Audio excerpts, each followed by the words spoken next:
आज मैं आप लोगों के सम्मुख सीबीएसई बोर्ड कक्षा 10 के संस्कृत के पाठ्यक्रम से पाठ 1 सूचि पर्यावरण के चौथे श्लोक का उच्चारण, अन्वय, एक पदेनोत्तरत, पूर्ण वाक्यनोत्तरत एवं भाषिक कार्य प्रस्तुत करने जा रहा हूँ। आप लोगों में से किसी एक को भी यदि लाभ हुआ तब मैं अपना परिश्रम सफल मानूंगा। आज इसी के साथ इस श्लोक को प्रारंभ करने जा रहा हूँ। श्लोक। कञ्चित् कालं नयेमामस्मान् नगरात् बहुदूरम्। कञ्चित् कालं नयेमाम् अस्मान् नगरात् बहुदूरम्। प्रपश्यामि ग्रामान्ते निर्झर नदीपयः पुरम्। एकान्ते कान्तारे क्षणमपि मे स्यात् सञ्चरणम्। शुचिपर्यावरणम्।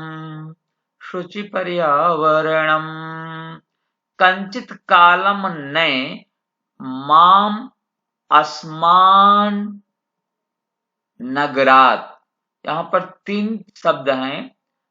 माम, अस्मान, नगरात्।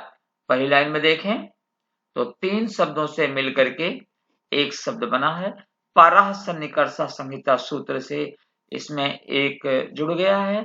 इसके बाद में इसमें अस्मात् प्लस नगरात्, इसमें व्यंजन संधि हुई है, जिससे कि त का पंचम वर्ण तथा दधन्ना है तो उसमें परिवर्तन हो गया है। तो यह आपका संधि में आ सकता है, इसलिए इसको ध्यान दें आप लोग। संधि में अवश्य आ सकता है। एक बार पुनः देखें। कञ्चित् कालं नयेमामस्मान् नगरात् बहुदूरम्। प्रपश्यामि ग्रामान्ते निर्झरनदीपयः पुरम्। एकान्ते कान्तारे क्षणमपि मे स्यात् सञ्चरणम्। शुचिपर्यावरणम्। अन्वय देखें। अस्मात् नगरात् माम् कञ्चित् कालं बहुदूरं नये। ग्रामान्ते निर्झर नदी पयः पुरं प्रपश्यामि। एकान्ते कान्तारे क्षणमपि मे सञ्चरणं स्यात्। भावार्थ आप देखें।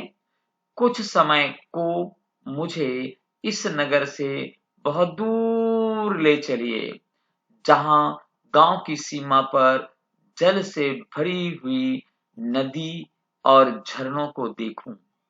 निर्जन जंगल में मेरा क्षण भर के लिए भी भ्रमण हुए। शुद्ध पर्यावरण ही हमारी शरण है। शुद्ध पर्यावरण ही हमारी शरण है। जी। श्लोक अन्वय भावार्थ के बाद एक पदेन उत्तरत्। कवेः क्षणमपि सञ्चरणं कुत्र स्यात्। कवेः क्षणमपि सञ्चरणं कुत्र स्यात्। उत्तर होगा एकांते कांतारे। एकांत जंगल में। ख भाग। निर्झर नदी पयः पूरमित्यादयः कुत्र सन्ति। निर्झर नदी जल से भरे हुए ये सब कहाँ हैं? तो उत्तरम अस्ति ग्रामान्ते। कवि कस्मात् स्थानात् बहुदूरं गन्तुम् इच्छति। कस्मात् स्थानात् नगरात्। नगरात् है, नगरात् से ताका दा यहाँ पर आ गया है, क्योंकि जब आप देखेंगे तो यहाँ पर बहु आएगा तो उसके पहले नगरात्, ताका दा यहाँ पर कर दिया। घ कवि कति काल पर्यंतम संचरणम कर्तुम इच्छति। कवि कितने समय तक संचरण करना चाहता है? तो उत्तर है क्षणमपि। अगर एक क्षण के लिए भी संचरण हो गया शुचि पर्यावरण में तो कभी अपना जीवन धन्य समझता है। पूर्ण वाक्येन उत्तरत।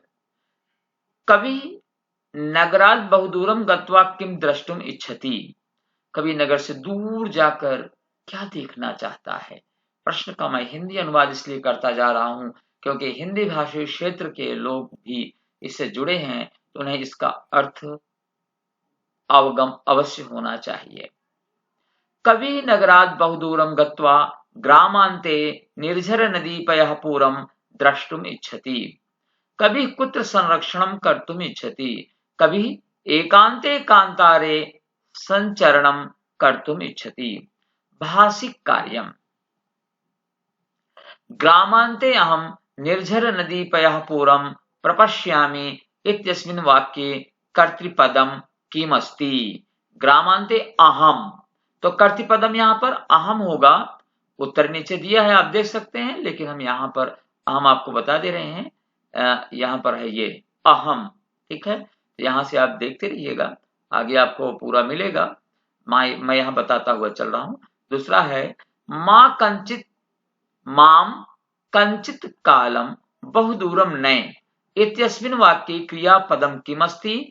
तो नए माने ले चलो, मुझे कुछ समय के लिए बहुत दूर ले चलो। नए माने ले जाना, ले चलो। नए तो नयताम नयंतु नए, यानी नए यहाँ पर है तुम ले चलो। मध्यम पुरुष एक वचन का रूप है जी, नए, ये उत्तर आएगा। वने इत्यस्मिन् अर्थे कः शब्दः अत्र प्रयुक्तः। वने वन का सप्तमी एक वचन का रूप है, तो वन का यहाँ पर शब्द जो आपके श्लोक में है, यहाँ पर आप देखें, यहाँ पर है श्लोक कांतारे, तो यहाँ से आप मिलान कर सकते हैं। जब अर्थ आप देखेंगे तो वहां पर आप देखेंगे, जब वहां से देखकर यहाँ आएंगे, नीचे देखेंगे तो बने इसका ग भाग है कांतारे। आगे है छठा प्रश्न, माम कंचित कालम बहुदूरम नए विशेष पदम किमत्र प्रयुक्तम। कंचित कालम बहुदूरम नए, तो कालम विशेष पदम अस्ति। कालम किम अस्ति, विशेष पदम अस्ति, क्योंकि यहाँ पर माँ है, कंचित है, कालम है। अगर यही बहुदूरम अलग अलग होता तो यहाँ पर दूरम भी विशेष हो जाता, ठीक है जी। अगर ये होता और कालम जो है यहाँ ना होता तो यहाँ पर दूरम भी विशेष पद बन जाता। दूरम और कालम दोनों विशेष पद इसमें हैं, इस पद में। लेकिन क्योंकि बहुदूरम एक साथ है इसलिए यहाँ कालम ही उत्तर सही होगा। समीपम इत्यस्य विलोम पदम किम। तो समीपम इत्यस्य विलोम पदम किम अथवा विपर्य पदम किम, तो दूरम। अत्र अव्यय पदम किम अस्ति, अपि। अत्र अव्यय पदम किम अस्ति, अपि। अपि माने भी। इस तरह से पूरा आप देखें भाषिक कायम का उत्तर है यहाँ। पहले का ख अहम, दूसरे का घ नए, तीसरे का ग कांतारे, चौथे का ग कालम, पांचवें का ग दूरम, छठे का ख अपि। हमने इतने प्रश्न बनाए हैं, हमने इतने अधिक प्रश्न बनाए हैं कि आपको शायद इससे अधिक प्रश्न ना मिल सके, और मैंने पढ़ाते समय वैसे भी आपको बता दिया है।